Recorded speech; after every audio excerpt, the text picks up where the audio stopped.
mu ijoro rya tariki 19 z'ukwezi kwa gatanu 2026. Iri si ijoro gusa, iri ni ijoro ridasanzwe, ni ijoro ryahinduye amateka, si intsinzi gusa, ni igisubizo ku myaka n'ishavu, ku gushidikanya no kubasekaga Arsenal kuva i London mu Bwongereza kugera i Kigali mu Rwanda kugera i Lagos muri Nigeria.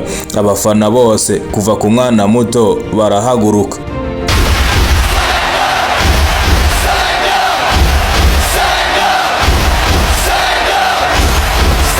Ngaho nawe itegereze abafana bose ba Arsenal batuye mu Bwongereza, by'umwihariko abegereye Stade Emirates Arsenal isanzwe ikiniraho, bakimara kumenya amakuru yuko Arsenal yabo yegukanye igikombe cya Premier League y'umwaka, bahise bose berekeza kuri stade y'iyi ekipe.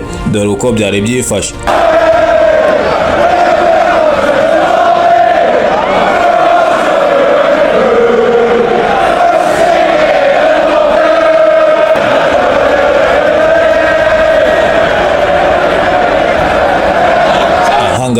Hari London mu gihugu cy'Ubwongereza, ubwo byari bimaze kumenyekana, inkuru imaze kuba kimomo ko Arsenal yari imaze imyaka 22 yose idatwara igikombe, ko imaze kwegukana English Premier League y'uyu mwaka. Ngaba bafana, dore ibyishimo, ushoboye kubyina arabyina, ndetse kandi n'ushoboye kuririmba yahise atangira kuririmba, agaragaza urukundo, amarangamutima afitiye iyi ekipe, dore ko yaherukaga gutwara igikombe nk'iki mu myaka 22 itambutse. Byumvikane ko uruhinja rwavutse icyo gihe yatwaye igikombe, tutarigongera kubona iyi ekipe itwara igikombe kugeza kuri uyu munsi. Mbese umwana wari waravutse kuva icyo gihe ubu yarangije na kaminuza.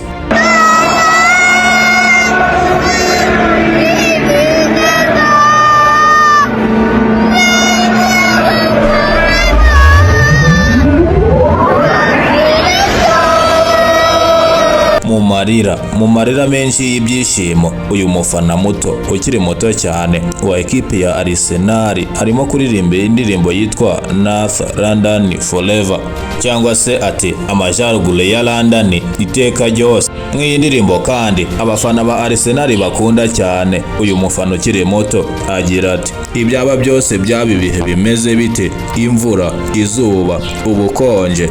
Akomeza agira ati iyi mihanda ni iyacu kubera ko niho twakuriye. Ati umutima wanjye ntuzigera ukuvaho, ndagukunda cyane.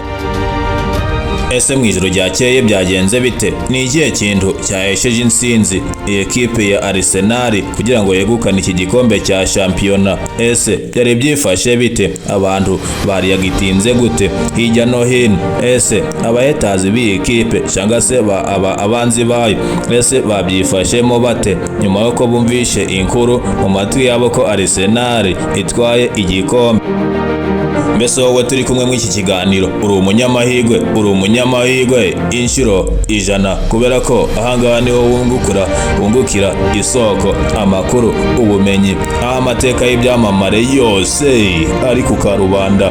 Nje ndi ihimbazwe ngo wayi ikaze muri iki kiganiro, aho tugiye kureba byinshi byiza kuri Arsenal, urugendo rwa Arsenal. Ariko kandi niba utarakanda subscribe, reba ko wayikanze, ubundi ukoreho udushyigikire, natwe ntituzahwema kubaho ibyo mushaka kandi byiza. Bije gutangira ku ijoro rya tariki 19 z'ukwezi kwa gatanu umwaka wa 2026. Mwese murabizi Arsenal the Gunners yari irimo ihatanira na Manchester City igikombe. Ese bavuga bati ni ekipe yagitwara, ariko muri iri joro ekipe ya Manchester City yagombaga guhura na FC Bournemouth. Abafana ba Manchester City bavugaga bati icyaduha tugatsinda Bournemouth tugakomeza kwegera Arsenal, bityo yazatakaza umukino wa nyuma akaba kayibayeho tugatwara igikombe cya shampiyona.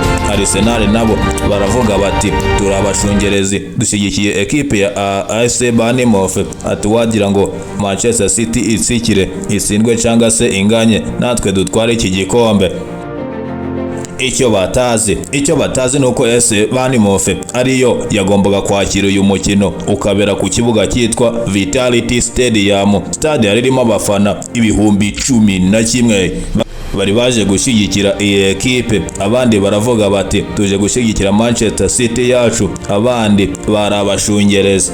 Naho andi miliyoni y'abantu atagira ingano mu mijyi yose hirya no hino ku isi bari bahanze amaso ku matelefone yabo ndetse no ku mateleviziyo yabo, ndetse yewe hari n'abari bajyamye ariko ku misego yabo bashyiraho uturadiyo batereka kuri radiyo Rwanda, radiyo Disi, BNB FM, SK FM, radiyo Huguka, KT Radio, Isango Sita n'andi maradiyo yose acishaho umupira. Baravuga bati turaryama ariko ntiturasinzira tutumvisha uko match irangira.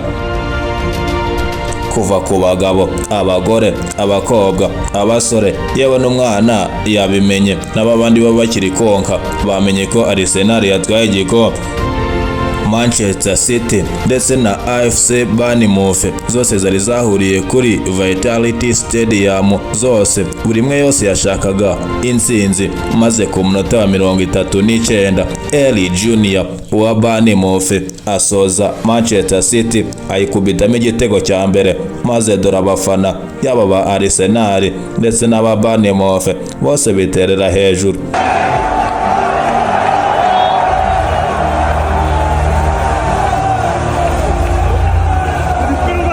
Ekipe ya Manchester City y'umutoza Pep Guardiola yatangiye gucanganyikirwa ndetse ushaka kwishura ku kibi n'icyiza, ikintu umupira wo ku rwego rwo hejuru, ariko AFC Bournemouth yari ifite igitenyero ndetse abafana benshi bayishigikiraga nimugoroba ikomeza kwataka no kudefanda neza, maze bigera ku munota 90 ari igitego kimwe ku busa. Ku minota 90 n'iminota 5 y'inyongera umusore wa Manchester City witwa Erling Braut Haaland umunya-Norvège yaje gutsinda igitego cyo kwishura kiba igitego kimwe kuri kimwe, ariko ibisi byari bihagije. Arsenal n'ubundi yagombaga gutwara igikombe, Arsenal yagombaga gutwara igikombe, kabone nubwo Manchester City yagombaga kunganya kubera ko yagombaga gutakaza amanota 2 gusa, ubundi byose bikaba birarangiye, amanota yose Arsenal ikayahabwa.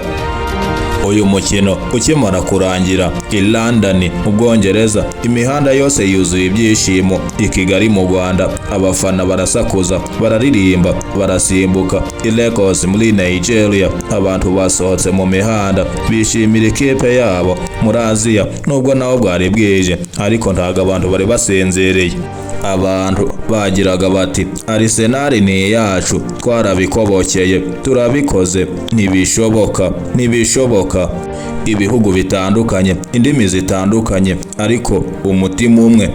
Hari abarize kubera ibyishimo, hari abasakuje, hari abacecetse kubera ko batunguwe, kuko umupira si umukino gusa, ni amarangamutima, ni ubuzima, ni urukundo.